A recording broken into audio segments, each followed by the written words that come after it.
Hello everyone and welcome back to a new video. Today I'm going to show you how to think correctly during a chess game. And this is very valuable information. I advise you to stay until the end in order to see how I go to the opening, middle, and end game. And by that you have learned how to think in every part of the game. So obviously this is the opening, this is the most straightforward part. If you know the theory, it's even better. So I'm just going to play this interesting setup which could transpose into the Blumenfeld counter gambit, and you might have never heard that name before, but remember it because it's a very interesting gambit, and I'm sure that you will like it after you take a look at this. So basically, the idea of this gambit and the reason I'm playing this is because it ensures a more tactical position, and it's overall a pretty interesting opening that has a dynamic play to it. So I could play symmetrical, we could just go like this and whatever, king's gambit, queen's gambit. So obviously I want to secure something else. So the idea is that after takes, I'm going to take back like this. I can develop the bishop over here. I can even gambit another pawn, take with the knight, and then activate it on another square and control it, or even bring it here and then reroute it. I can even develop the bishop over here, and I am fighting for the center as well.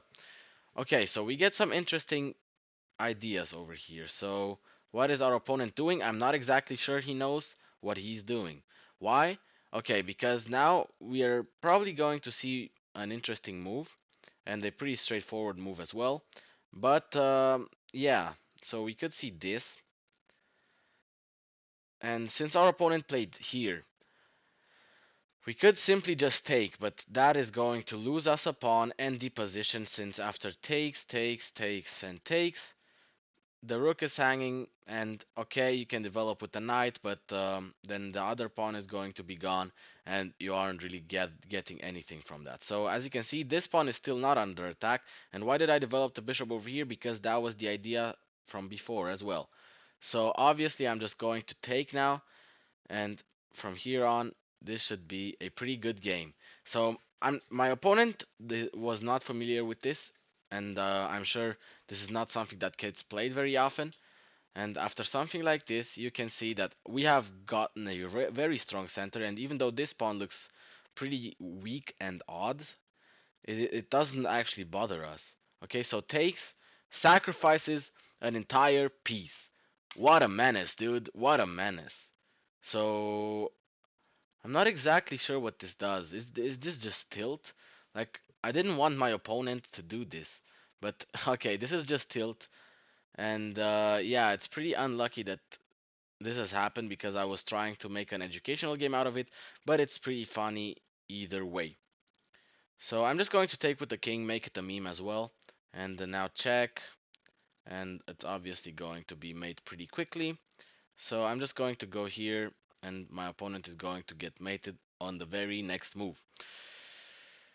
Yeah, we are going to play another game, so stick on. But this is an opening that you could add to your repertoire. And I'm actually just going to show you real quick that this opponent, I was not planning on playing a serious game against him. It was, this is like my account. And as you can see, let me move things around in OBS a little bit. So as you can see, this opponent is significantly higher rated than me on this account. But either way, I outplayed him in the theory. And let's analyze this game real quickly. I'm just going to turn this off again. And what is this? Okay. And yeah, we had 91% accuracy, which is fine because Stockfish says that this setup is a bit unconvincing, but obviously something like this is what I was aiming for. So let us analyze really quickly. So this happened. Let's turn Stockfish on as well. So push was the correct move. And actually, as you can see, b5 is actual theory recommended by Stockfish. It's called the Blumenfeld counter gambit, and it's actually one of my favorite openings to play for black. The problem is they have to play the queen's gambit setup after you play the Indian defense, and then they are going to have to develop this knight. If they develop the other knight, what I like to do is develop the bishop, and after some random move, let's say developing the other knight, I like to play this move c5, which basically could result in the same idea, but yeah. So if we got this setup, which is the Blumenfeld counter gambit accepted, we get this really strong center while we are down a pawn. So that is the idea of this positional game. And we are obviously going to develop the bishop. Very often you see this move. You are just going to develop here and develop the knight here, protecting it. And at some point you're going to place the bishop here. You're going to place the other bishop here. Obviously this is just simple because you are not able to take here. But this is fighting for the other bishop. And now the opponent can't really castle. And as you can see, after this position, you are fine. Okay, you cannot see, but Stockfish says this position is completely equal. And with the strong center, with the ability to castle pretty quickly after you develop some pieces, this is very active play. And I think that you should pick up this opening if you are looking for such positions. So let me pick a game.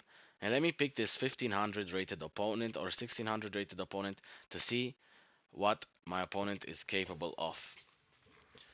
Okay, so obviously we get the white pieces now, and I'm going to go for a tactical opening again because in tactical positions you think differently, and I'm obviously going to do another variation and another video for positional games as well. But here I'm specifically going for the Scotch Gambit because after takes and you play the Scotch Gambit, developing the bishop instead of taking back, it's actually not clear what the position is. And if the opponent doesn't know what he does, and this is my question for a 1600 rated opponent, it can get really interesting really quickly for white. Let's put it that way. So probably like the best way to play this is to develop the knight. But developing the bishop, protecting this is by any means wrong. But this gives me another opportunity, gambiting another pawn. And let's see what the opponent does, because there are multiple options here. Developing the knight, or just taking the free pawn, playing d6, blah blah blah. But taking the pawn is what happens most often. And that is actually probably the most interesting approach in this specific opening, because I just highlighted it out. It could end up in a bishop sacrifice, but I'm not going to spoil too much. Well, probably I did, but it is still like now we are waiting for our opponent to move. And I picked a really long game now, which could be annoying, but if our opponent plays fast enough and I yap interesting enough stuff while explaining things to you, it should be fine for us. Okay, so what happens after this? Okay, we cannot push because takes, and we basically lose the game, and that is bad. Well, I'm just going to castle, and now we could be able to sacrifice a pawn while attacking, because now he hindered the development of this knight, and he could by all means take, it doesn't matter, but here takes, and we are going to pin him, which is pretty straightforward. We could see developing, and if that happens, we would have to be careful, but I think bishop to g5 is the correct idea. And I am also crafting a chessable course for you guys soon, so you will probably be able to see all my hidden secret openings together in a good chessable course as well. So we are going to attack him, which asks a lot of questions because where do you really go, right? I mean, I'm probably going to still play h3 and allow this. Why? Because obviously I would love to take here first, but pinning could be annoying as well, so I'm not exactly sure I would want to go into that. But actually, okay, so this pawn is attacked, but this is just the simplest tactic I've ever seen. And taking over here doesn't seem that bad if you ask me. So here I was going to play h3 in order to not get pinned because that could end up very annoying. But attacking the bishop is what is the better idea. Why is this the better idea? And this is the reason I'm making this video. You have to think because now, okay, he could pin me, and if he pins me, I just take the bishop. So danger levels, right? You might be familiar with that term. It's where you create a greater danger than your opponent can create to you. And we could see something like this, but basically I'm just going to attack him again. So probably the best move is to go over there. And after that, I'm simply going to develop. No. I'm going to play h3 because developing can wait. Developing the knight doesn't. I don't need to do that at all. Why? Because wow, guys, I'm sorry. I just realized that the recording cut off. But basically, what happened is that we went into a heavily tactical position, and then after this, I decided to take, and obviously he can take back. So I decided to just develop the knight over here. And why can he take back? Because if I take, he takes here, and obviously I will take another pawn, which could be fine. And after developing, it would end up about at the same position. And then what happened is he tried to pin me, winning this as well. That's why I dropped back the bishop. And I actually offered to double my pawns in order to open this up, but it looks pretty dangerous, so my opponent decided to go for a tactical move instead, and trying to get me to push g3 in order to collect f1. And why did I not play this? Because there is a better option. Knight h4, and this is tactical awareness, by the way. Puzzles can help you find this as well, or patterns. So seeing this is actually not bad for you. This is actually very valuable. And here he attacked me, and I went for something even more tactical. And I decided to completely rip the position apart and say, okay, I am going to win. I take this. Okay, this he cannot take. Okay, so he could have taken here, and then I would have just taken here. So that happened. And then after he took in the center, I took again, and he gave a check. I go to h1, and obviously this is making room for the rook to go to g1, and then I was just going to take over here. But after he pushed, my queen is in danger. So I have to move the queen to either square, to whatever square I feel like it's good. And I could have actually just taken the pawn. Why did I not take the pawn and instead go for a queen trade? Because I wanted to simplify things down. I didn't want him to get any counterplay, even though I could have sat there and calculate that there is no counterplay, and I know that there is no counterplay. I decided to go for a more educational and a more straightforward answer. While being up a piece, as you can see, I have a bishop and he just has a pawn more, and arguably two because these two pawns count as one. I just go for a queen trade, and I am attacking this fork right away. He long castles, and I just bring my rook to g1 attacking this square. And after he pushed this move g6, I have freed up two squares that are going to be pretty interesting because now I will be able to go here, and the knight obviously can't develop straight away. So now I have to come up with a response. And what do I do? Well, as you can see, this rook is very inactive, and I could basically play f4 first because f4 is a move that just goes to rip open the position and actually takes control of this square as well. But as this opponent will not be able to take control over that square himself either, I'll just place my rook on e1, and maybe d1 is interesting as well, as I can just move the knight away and straight away attack this. But I think ripping apart the position while my bishop is defending everything is statistically and tactically the better idea. Because I am planning to go here and takes, and he might be able to go for something like this, but he doesn't.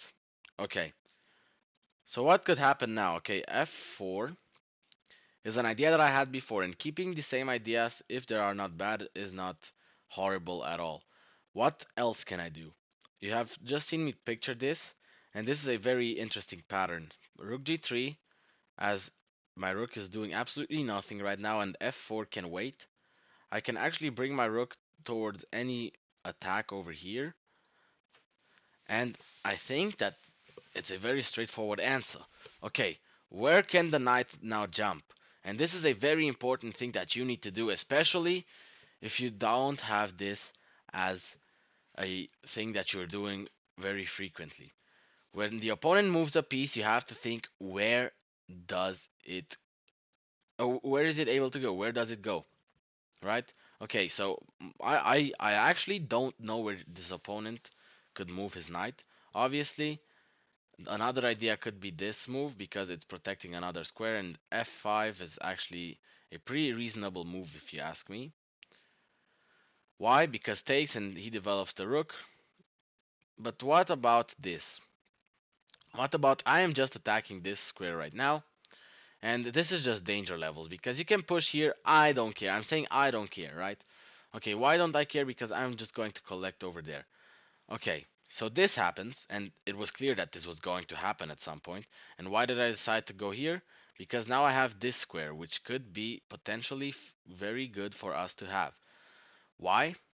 Well, because we could have this check, which is going to probably give us an advantage in one way or the other. But first, I'm just going to play rook to e3 because after this move f5, which is probably going to happen, I can push, and trading off while you're up material is very good for you. What are other ideas for the opponent? Okay, he can move this, but it doesn't really change anything. And I could have actually played my rook on d3 as well, and maybe threatened to move the knight somewhere. And now, as you can see, we could go for some tactical approach, but that is just not necessary. I'm just going to rip apart the position, especially since I'm up material, right? If I was on equal material, things would have looked differently. And that's why I'm going to make a multiple series out of this, because thinking correctly in chess and having the correct thinking pattern is crucial for improving. So I'm just going to take, and after he takes, I will just take back. And what is going to happen? Well, the opponent doesn't really have many options here. His knight could move, but obviously I'm just going to attack him after that. Or give a discovered attack or like this. So if the knight goes here attacking my rook, I could give a check myself, and after he goes down, I collect and he collects. But that is on the more complicated side. So as I've mentioned, and I'm not sure I've mentioned this, right? But if you are still watching this, this is probably one of the most valuable advice that you get in this video, even though everything would be value that you would have to pay for in a chess coach. I'm teaching you this for free, by the way. It's just a YouTube video. So obviously, this advice is crucial because while my opponent was thinking, I was thinking as well. You can't just sit here and look around like this. Yeah, like the weather is really beautiful. No one cares. You have to focus on the game. You have to focus on the game while you are playing. So, why didn't I go for this tactical approach right now? Because this is way more simple. I'm cutting this off. The rook cannot move over here, and the knight has to move as well. I could give this check later, and we're going to see if that happens or not, depending on where our opponent is going to move. But now, after the knight has moved, the rook has to stay there for a longer time period. And why am I not giving this check right away? Because now, after he moves, I cannot collect this pawn, which is a little bit annoying. And at the same time, our bishop is attacked. Okay, we have to do something about that, and I think we're just going to move the bishop back here. Why? Okay, because the protecting the knight with the bishop was really interesting for us, and it was helping our position as well. And where else could I move the bishop in order to be able to protect the knight? Okay, if I move the bishop here, it's a simple tactic because then backed up by the knight, the pawn pushes, and I haven't gained anything from that. So that doesn't help me.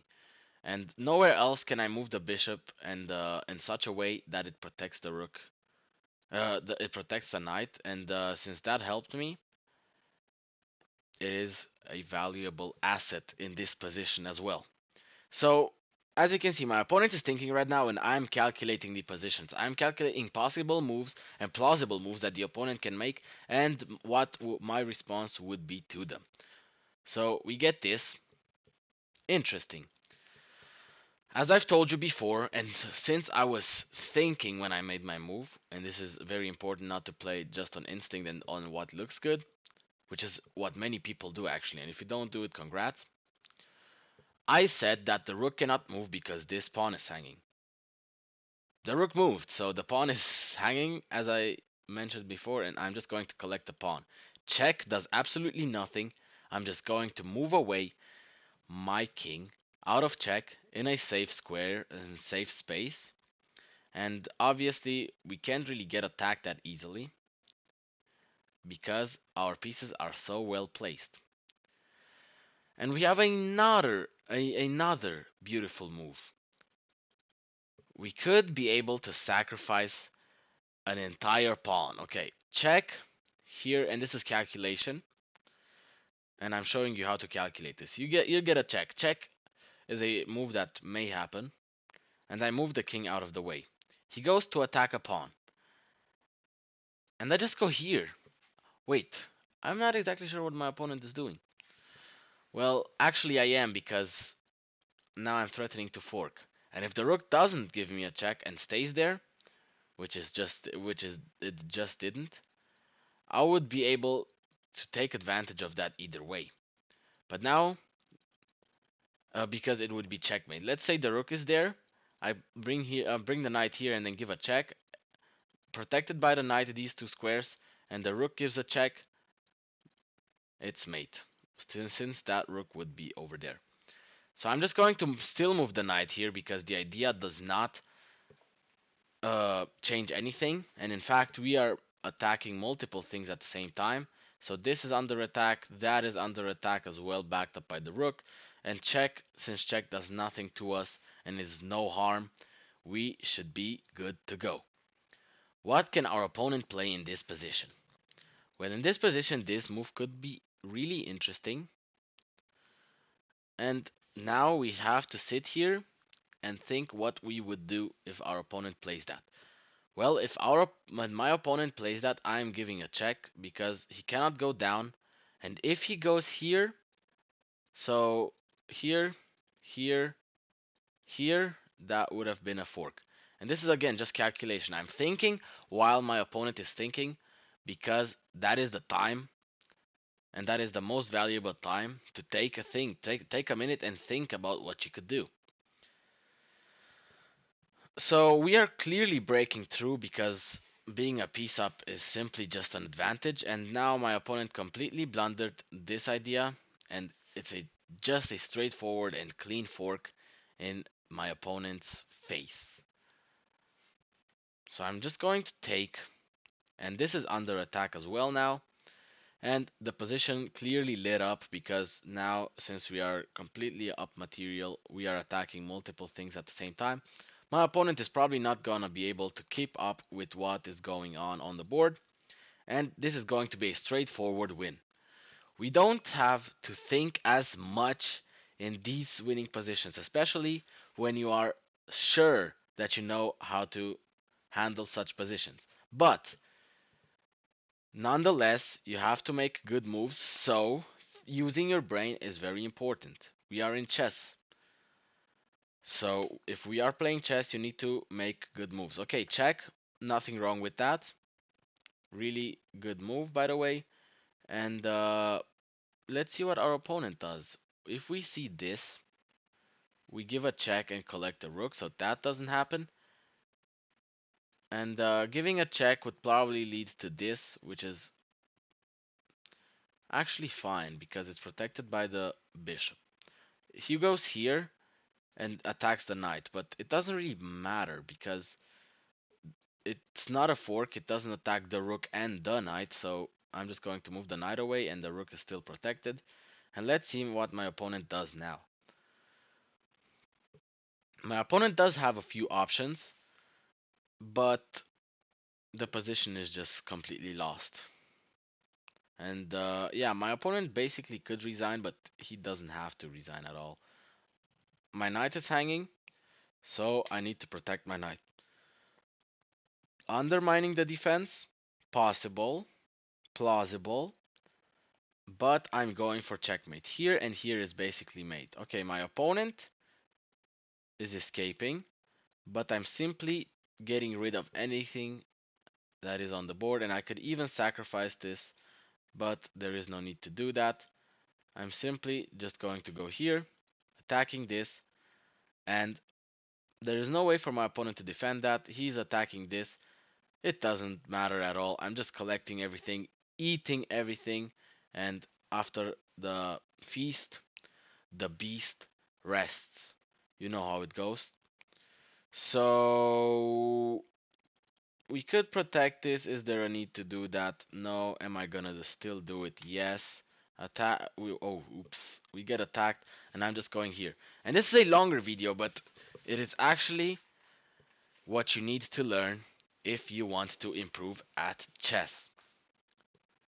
What does my opponent do now? Well, he attacks me and I go here.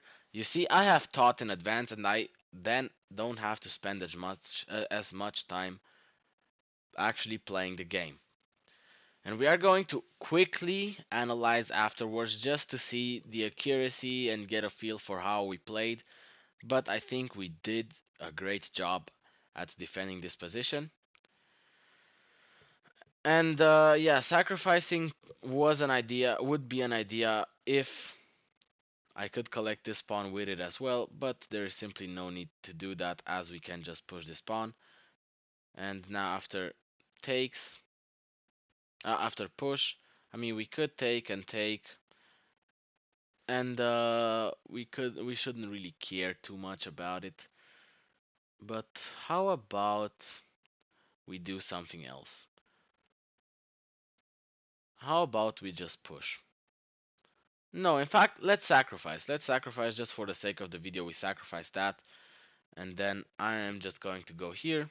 Still in the need to defend this. And my bishop is ready to give a check. It's protecting this at the same time. And now I'm just pushing up the board. If you are not sure of yourself, you should not sacrifice in such positions. But since I was sure that this was fine, I was able to play it out. So I just move here. It really doesn't matter. I'm just going to push. Everything is protected. And this is going to be a 100% win. Give me this position against Stockfish. I'm winning this 100%. And I'm just taking this. It doesn't matter. I push. I'm 2 squares away from promotion. I still have a bishop. There is absolutely no way for my opponent to come back. Would I resign in the position of my opponent? Yes. Do I condone my opponent for not resigning? No. And I'm just going to push. I mean, if this was a normal, I don't know, 1500 rated game, I would understand why my opponent does not resign. And maybe my opponent doesn't even know my strength. So I know, I know there is no need for my opponent to resign. And it doesn't really matter. It's just going to end in a few moves anyways. So why not let the opponent have his last fun? Are we going to see a bishop checkmate? No, if he went there, the bishop with the snipers as with the queens as snipers would have been mate.